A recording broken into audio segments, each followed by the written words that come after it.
Muy buenos días, muy buenas tardes o muy buenas noches, dependiendo cuando estés escuchando o viendo este vídeo. Mi nombre es Aldo Sánchez y hoy vamos a ver el tema número 15 llamado Dirección de Recursos Humanos del curso de segundo de bachillerato. Bueno, vamos a ver este tema y vamos a destacar en qué consisten los recursos humanos. Bueno, las organizaciones, pues las empresas, son organizaciones muy competitivas que pues crean, mantienen, amplían o hacen que disminuyan equipos humanos con muchísimas motivaciones en las que hay que aprender y adaptarse a los cambios y así como aprender a colaborar.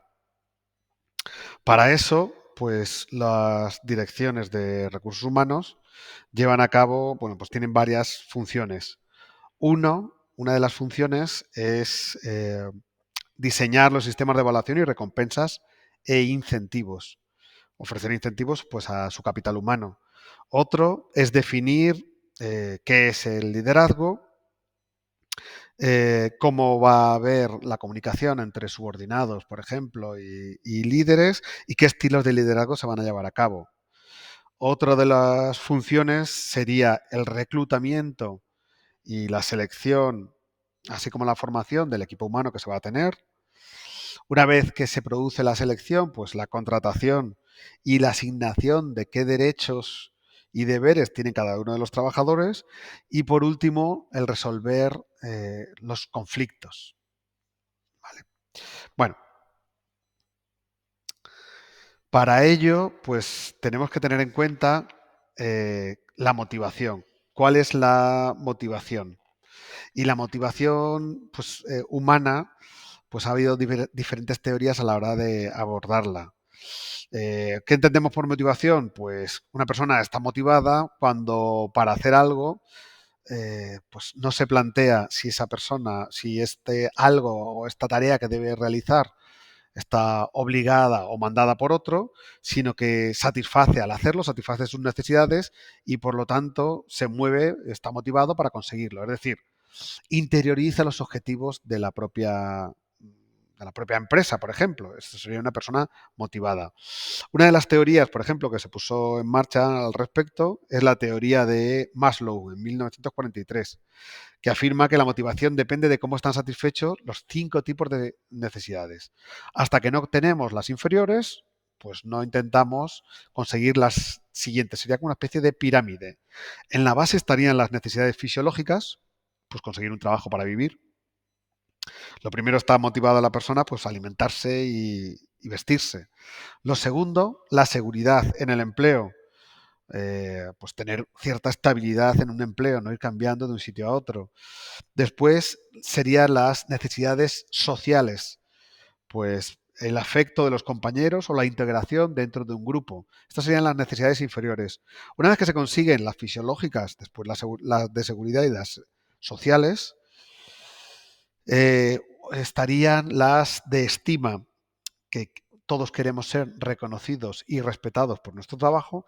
Y la última de las necesidades superiores sería la autorrealización, una realización pues personal en el que pues, la persona siente que es útil a los demás y que desarrolla todo su potencial hacia un bien común.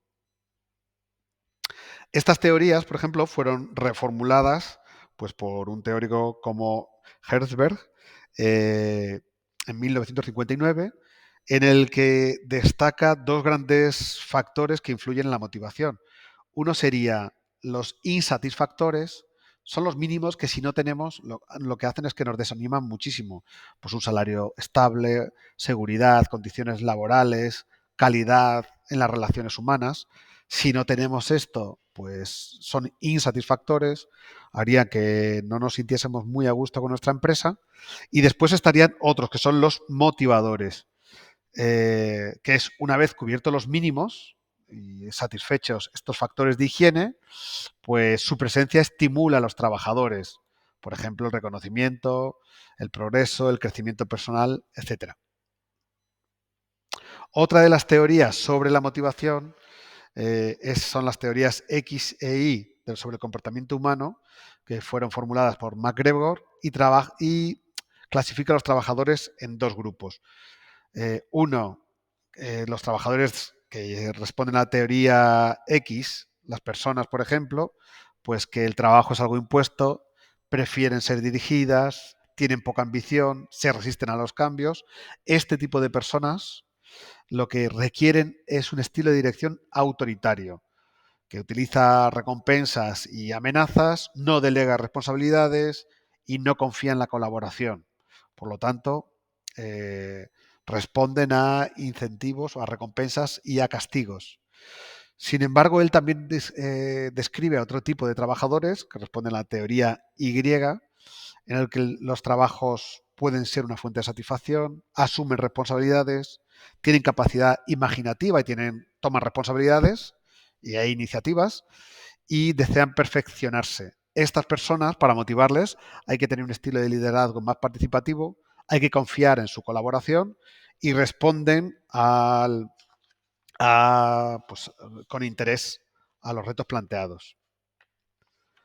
Otra de las teorías sería la teoría Z de William Ouchi, que plantea cómo debe ser una organización para que los participantes se sientan motivados.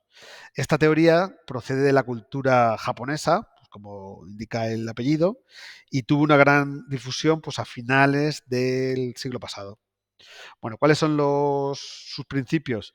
El espíritu de consenso y de grupo, porque los objetivos de la empresa deben coordinarse con los de los grupos y los individuos. Que haya lealtad y confianza, debe haber una relación armónica entre los empleados y la dirección. La empresa debe cuidar de sus empleados en todos los aspectos. Hay una responsabilidad colectiva, porque todos son responsables, tanto directivos como los empleados, del éxito o el fracaso de la organización.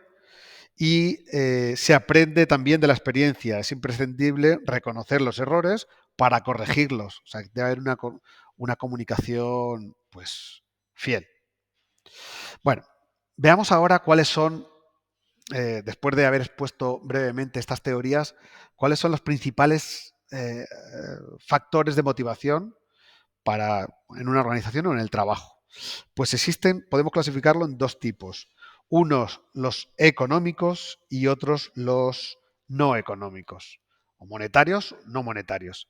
Dentro de los monetarios podemos distinguir los directos, como el salario base, que es la parte de retribución monetaria que viene fijada en función de la categoría, y la indirecta, pues, complementos, ¿vale? Complementos salariales, incrementos de salario que se conceden a los trabajadores en función de sus circunstancias, por peligrosidad, nocturnidad, etcétera.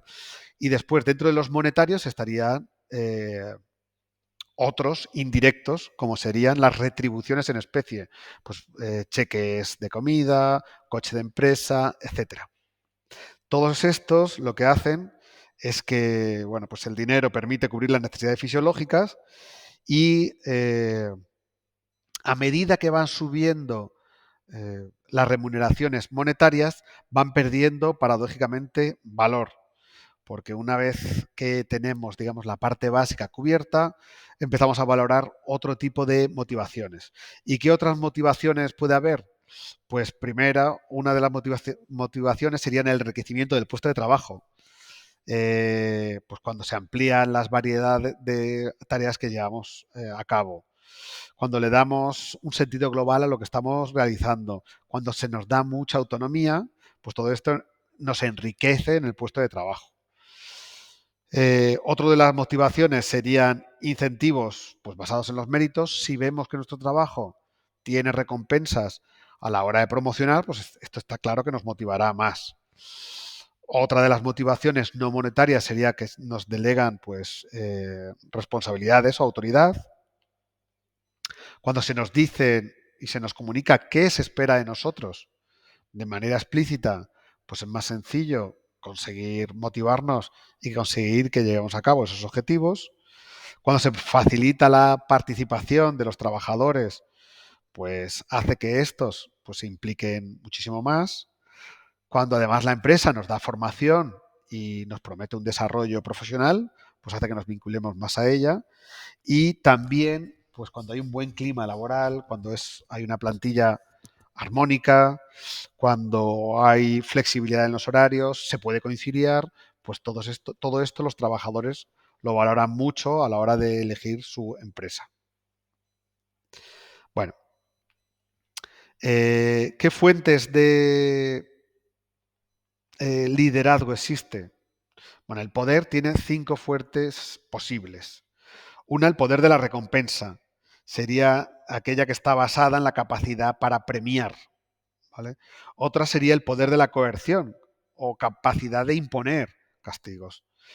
Otra fuente de poder sería el poder legítimo, basado en el reconocimiento de las personas que detenta el poder. Y otra sería, por ejemplo, el poder del experto, basado en los conocimientos especiales que esta persona se atribuyen. Y por último, el poder de referencia, que surgen de la identificación de la persona como un líder al que hay que imitar o seguir. Bueno, esto sería el de referencia, por ejemplo, y el poder legítimo sería la autoritas y la potestas, en latín. Bueno, ¿qué estilo de liderazgos existen? Pues básicamente existen 3 estilos de liderazgo.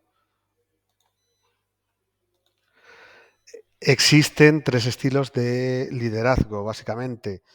El autocrático, que es aquel que establece como objetivo los procedimientos dogmáticos, solamente se espera obediencia y se centraliza toda la autoridad.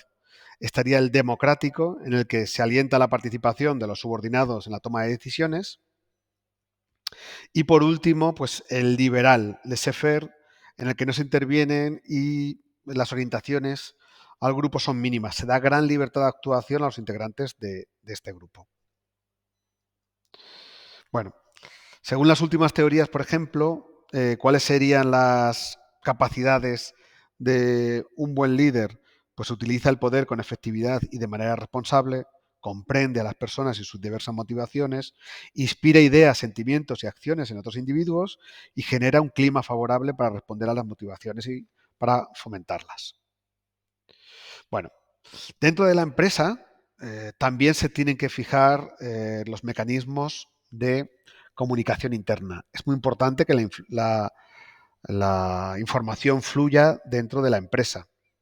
Para que fluya, bueno, pues se tiene que tener en cuenta que los componentes básicos de toda comunicación es un emisor, la persona que envía la información, el mensaje, el código o medio de transmisión oral, escrito o electrónico por el que se lleva a cabo, un canal de comunicación que puede ser formal o informal, y por último un receptor, el que recibe la información. Los tipos de comunicación interna pues puede ser descendente, de jefes a subordinados, ascendente, de subordinados a jefe, o cruzadas, personas del mismo nivel. Puede ser entre personas de diferentes departamentos o entre personas del mismo nivel jerárquico. Bueno, veamos a continuación eh, cómo es el reclutamiento, selección y formación del personal.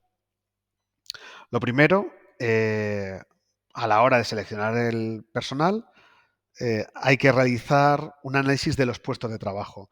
¿En qué consiste en un análisis de los puestos de trabajo? Primero, tenemos que saber qué es lo que queremos en recursos humanos para esta empresa, qué nos hace falta. Entonces, tenemos que describir bastante claramente el puesto de trabajo, especificar las condiciones y responsabilidades que tendrá y qué requisitos debe reunir la persona para ocuparlo.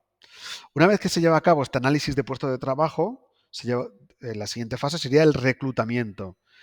Identificar qué potenciales empleados podrían ocupar ese puesto y después, pues, aplicando diversas formas de reclutamiento, pues encontrar a los candidatos ideales.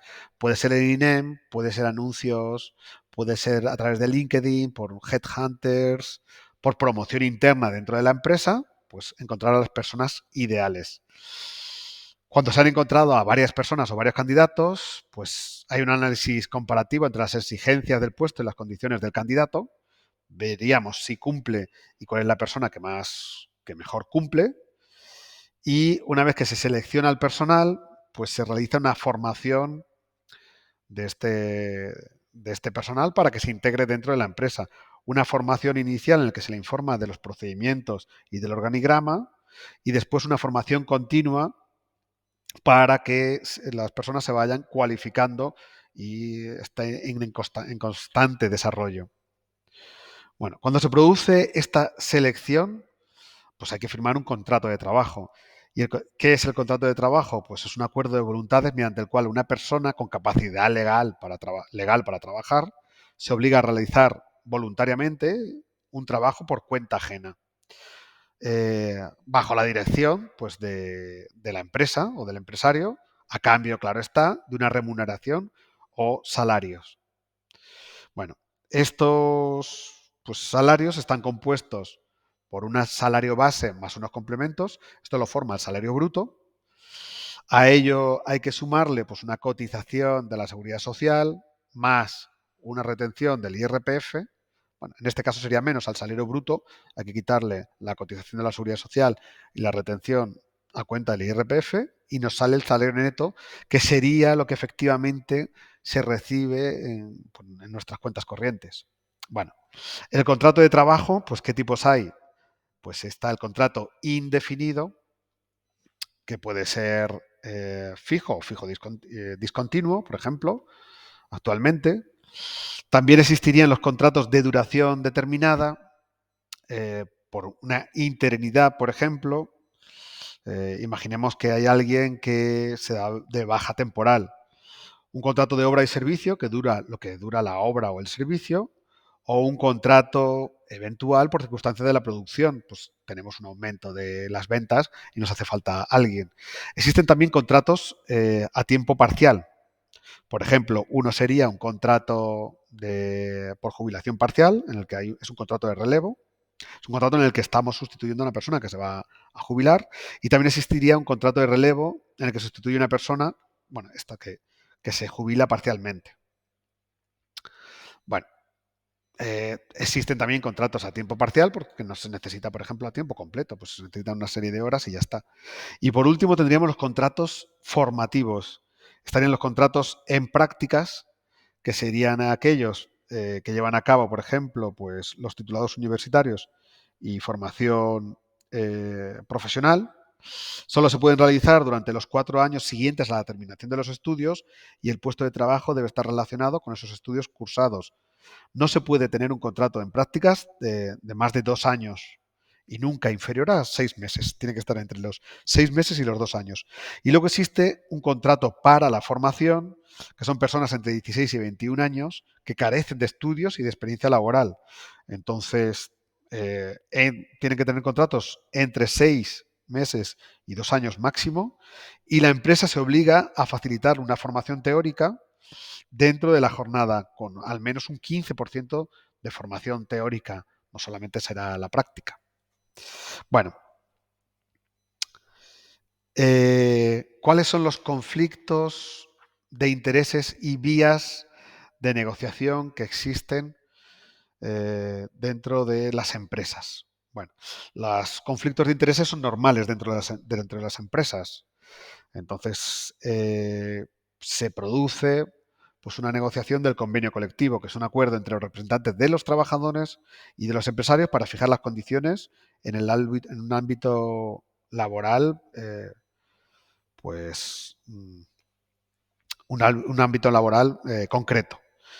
Por parte de los trabajadores, pues están representados pues, los delegados de personal, que son los representantes de los trabajadores de empresas que tienen entre 10 y 50 trabajadores, un comité de empresa que representa cuando hay entre 50 y 100 trabajadores, los sindicatos, que es una organización que, por ejemplo, negociaría convenios colectivos sectoriales, serían varios sindicatos, representarían a los trabajadores, porque han sido elegidos por cada una de las empresas o centros de trabajo, y luego por parte de la empresa estaría la patronal. En España la patronal más importante, la que agrupa a todas, es la COE, Confederación Española de Organizaciones Empresariales. Bueno, pues la representación de los trabajadores, dependiendo del nivel, y la representación de las empresas, negocian convenios colectivos. Estos convenios colectivos regularán aspectos económicos como el salario, la productividad, etcétera, y aspectos laborales como la jornada de trabajo, descansos semanales, vacaciones, etcétera. Si se llega a un acuerdo, pues firman un convenio colectivo. Si no llegan a un acuerdo, pues pueden llegar a tener un conflicto. Dentro de este conflicto hay formas de solución. Pues una sería la mediación, en el que se propone que un intermediario pues medie y proponga una solución. El arbitraje, se propone que un organismo intermedio proponga de manera obligatoria una solución a las que las dos partes se comprometen a acatar y hacer caso. Y por último sería una conciliación en el que existen también dos partes, digamos como un intermediario que intenta que se lleven a cabo, se concilien posturas, se acerquen de alguna manera. Bueno, ¿qué pasa si aún así no se llega a ningún acuerdo? Pues se puede llegar a dar una huelga. Y una huelga que está reconocida por el artículo 28 de la Constitución, pues el contrato sigue vigente durante una huelga, se convoca una huelga, se suspenden las obligaciones básicas del empresario, que es remunerar a los trabajadores que faltan o que asisten a la huelga, y el trabajador también puede dejar de asistir a su centro de trabajo si eh, lo considera adecuado. Sí que es cierto que se pueden fijar por parte de la empresa unos servicios mínimos. Por parte de la empresa, con acuerdo normalmente de los sindicatos y fijado por la autoridad laboral. También puede darse una huelga empresarial, un cierre patronal. Cuando las instalaciones, por ejemplo, corren peligro, pues la empresa decide cerrarlas. Entonces, durante el tiempo que dure ese cierre de empresa, el contrato se suspende y los trabajadores, pues, no tienen obligación de ir a trabajar, ni la empresa tiene obligación de remunerarles. Bueno, espero que haya sido de ayuda a este tema y un saludo y mucho ánimo.